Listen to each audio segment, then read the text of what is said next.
সারা দেশে লুটতরাজ চাঁদাবাজিতে কোন কোন দলের লোকেরা যুক্ত আমরা জানি। আওয়ামী লীগের সন্ত্রাসীদের স্টাইলে এবার যুব দলের সন্ত্রাসীদের হাতে 28 অক্টোবর স্টাইলে খুন হইল এক ব্যবসায়ী।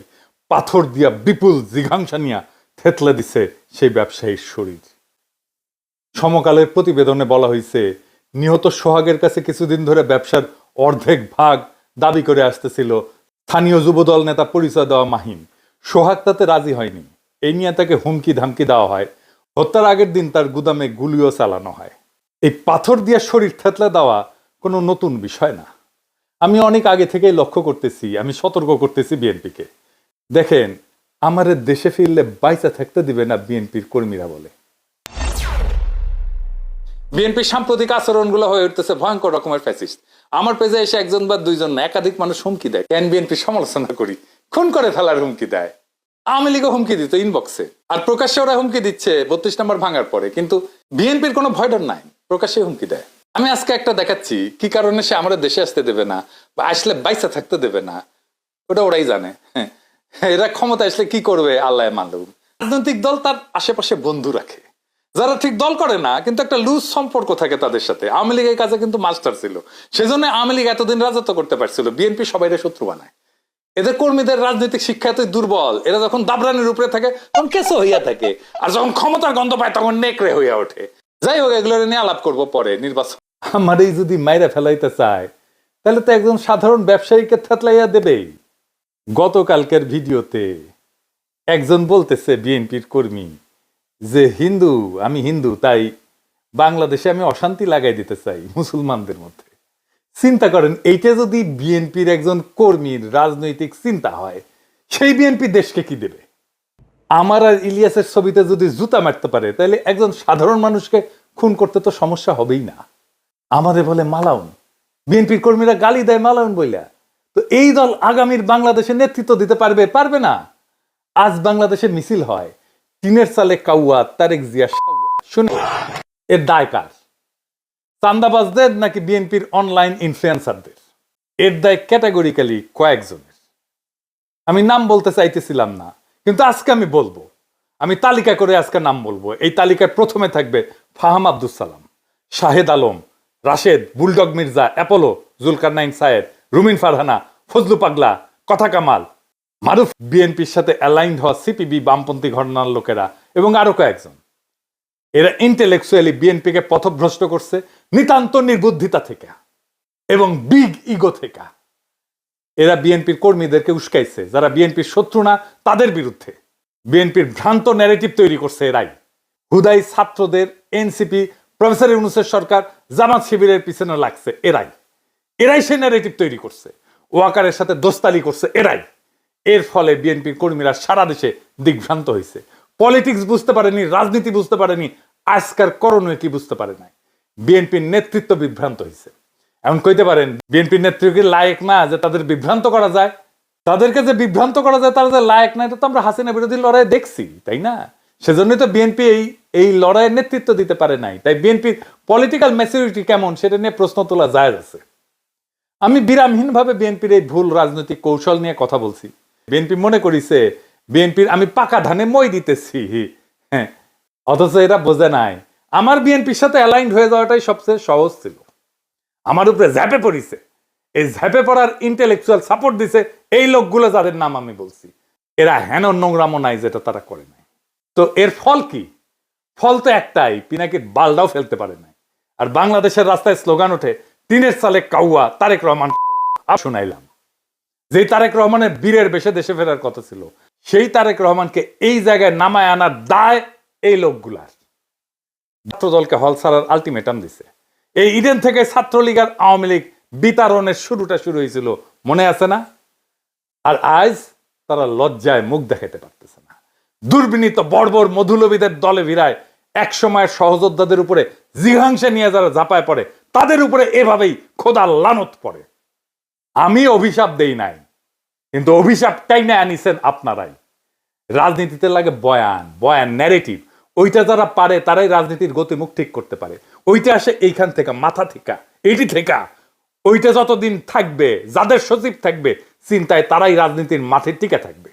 নিজেরা এভাবে জয় বাংলা হয়ে যাবেন যারা চিন্তায় সজীব তাদেরকে পরাজিত করতে পারবেন না।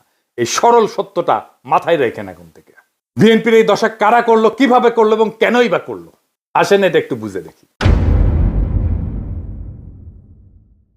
ওয়াকার আর তার পাশ পোষা ডিজিএফআই এর প্ল্যান এটা। বিএনপি যখনই ইন্ডিয়ার খপ্পর থেকে বাইরে হয়েছে তখনই বিএনপির চান্দাবাজ দুর্বৃত্ত অংশকে আশকারা দিয়ে মাঠে নামাইছে ডিজিএফআই।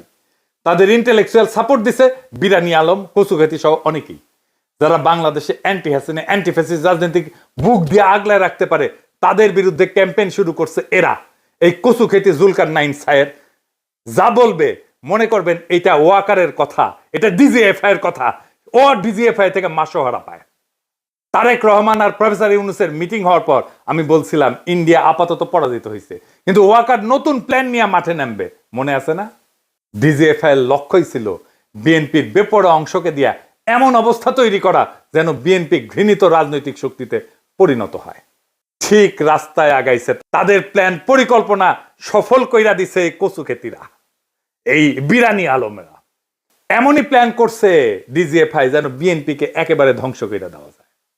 আমরা যারা বিএনপির এই পতনকে দেশের বিপদ হিসেবে আইডেন্টিফাই করছিলাম, যখন বিএনপিকে অবধারিত পতন থেকে রক্ষার চেষ্টা করছিলাম, বিএনপির সমালোচনা শুরু করছিলাম, তখন ওই চিহ্নিত শয়তানগুলা আমাদের শত্রু হিসেবে চিহ্নিত করছিল, আমাদেরকে পরিচয় করাই দিয়েছিল বিএনপির কর্মীদের সামনে যে এরা বিএনপির শত্রু। এরা একে একে আমাদের কণ্ঠরোধ করার জন্য এমন কিছু নাই যা করে নাই। খুঁজে দেখলে আজকের পাথর দিয়া ক্যামেরার সামনে হত্যাকাণ্ডটাও ডিজিএফআই প্রযোজিত বলে জানা যাবে বলে আমার অনুমান। বিএনপির নেতা কর্মীদের বলি, আপনারা কি ডিজিএফআই এর গ্র্যান্ড ডিজাইনটা বুঝতে পারতেছেন? প্রশ্ন করেন, কে তাদের এই সাহস দিছে এইভাবে খুন করা যায়? কে খুনের সময় ক্যামেরা নিখুঁতভাবে ভিডিও করলো? চান্দা নেপে খুন করে একরকম, কিন্তু বিভৎসভাবে খুনের স্পেকটাকল কার পরিকল্পনায়? অবাক লাগে না? যেন ক্যামেরাম্যান জানতো এই ঘটনা ঘটবেই তার সামনে। নিখুঁত অ্যাঙ্গেল থেকে ভিডিও। বিরানি আলম আর কচুখেতিকে জিজ্ঞাসা করেন কেন তারা এইভাবে বিএনপির ক্ষতি করতে মরিয়া হয়েছিল। পিনাকি, ইলিয়াস, কনক এরা তো বিএনপির শত্রু না, শত্রু ছিল না। কেন তারা পিনাকি ইলিয়াসের পিছনে লাগিয়েছিল? তারা প্রচার করছে না বিএনপিকে আমরা ক্ষমতায় আসতে দিতে চাই না। বিএনপি এখন ক্ষমতায় আসতে পারবে? কি মনে হয়? প্রফেসর ইউনূসের সরকারের আইন শৃঙ্খলা রক্ষার ব্যর্থতার কথা বলতেছিল। আরে বেকুবের বাচ্চা, ম্যাজিস্ট্রেসি পাওয়ার নিয়ে মাঠে কি আর্মি নাই? ওয়াকারের লোক নাই? তারা কি লাইতেছে? প্রথম আলোর সামনে তো ঠিকই আর্মি দিয়া গরু জবাই ঠেকাইতে গেছিল আর্মি। এই হত্যাকাণ্ড ঠেকাইতে পারে নাই কেন? চান্দাবাজ চান্দাবাজ কইয়া মুখে ফেনা তুলে ফেলছে। সাধারণ পাবলিককে পিটাইতেছে না আর্মি? পাশার মধ্যে পিটাইতেছে না? পাশা লাল কইরা দিতেছে না? আর্মি চান্দাবাজ ধরে পিটাইছে? একটাও পিটাইছে দেখান? করে নাই। করে নাই কারণ এইগুলা ওয়াকার পালে। আবার দেখেন এই নধর এই দাবি করিচ্ছে বিএনপির গুন্ডাদের ম্যানেজ করার জন্য বিএনপির ক্ষমতায় যাওয়া দরকার। এগুলোর এখন হোলসেলে থাপড়ান বিএনপির কর্মীরা। আপনাদের বলতেছি, যদি বিএনপিকে রক্ষা করতে চান, এগুলাকে যদি হোলসেলে না থাপড়ান বিএনপি রক্ষা পাবে না। বিএনপিকে এই জায়গায় এইগুলা নিয়ে আসছে, এই ছাপড়িগুলা। যেদিন থেকে বিএনপির কান্দে চাপিছে সেদিন থেকে বিএনপির পতন শুরু হয়েছে। বিএনপির নেতা কর্মীদের এখন কি করণীয়? এইটা বিএনপির জন্য একটা ওয়েক আপ কল। বিএনপি রে কই আওয়ামী লীগের রাজনীতি করা বাদ দেন। ওয়াকার যে আপনাদের মারবে সেটা বিশ্বাস করেন এখন। ইন্ডিয়ার হাত ধরতে যায় না, আব্দুল নূর তুষারদের হিরো বানান না, রুমিন আর ফজা পাগলারে বহিষ্কার করেন যদি বাঁচতে চান।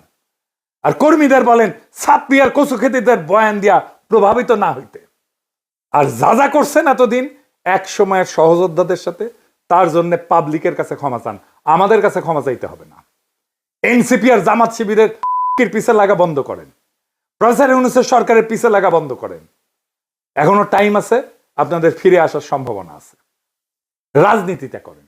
কিভাবে করতে হবে রাজনীতি নিজে না বুঝলে আলাপ করেন, সাহায্য করব, পরামর্শ দিব। 2 সপ্তাহের মধ্যে পরিস্থিতি ঘুরে দেওয়া যাবে যদি কথা শুনেন আমাদের। আমার কথা শুনলে যে ফায়দা আছে তার প্রমাণ হইতেছে পিনাকিরে তো হুতাই দিতে চাইছিল আপনার দলের চাপড়িরাই। ওয়াকার আর কচুখেতিদের সাথে মিলা পারছে? পারে নাই। তাই কইতেছি সিচুয়েশন কেমনে পাল্টাইতে হয় সেটার জন্য গুরু না মানেন, পরামর্শ নিলে ক্ষতি নাই। আর জামাত শিবির এনসিপি কে বলি, চান্দাবাজদের বিরুদ্ধে কথা বলেন, অসুবিধা নাই, কিন্তু বিএনপিকে দল হিসেবে, তারেক রহমানকে রাজনৈতিক নেতা হিসেবে আক্রমণ করেন না। এতে দেশের উপকার হবে না। বিএনপি মানে চান্দাবাজ না, বিএনপি মানে জিয়াউর রহমান, বিএনপি মানে খালেদা জিয়া, বিএনপি মানে আমাদের anti Baksal pioneer political platform.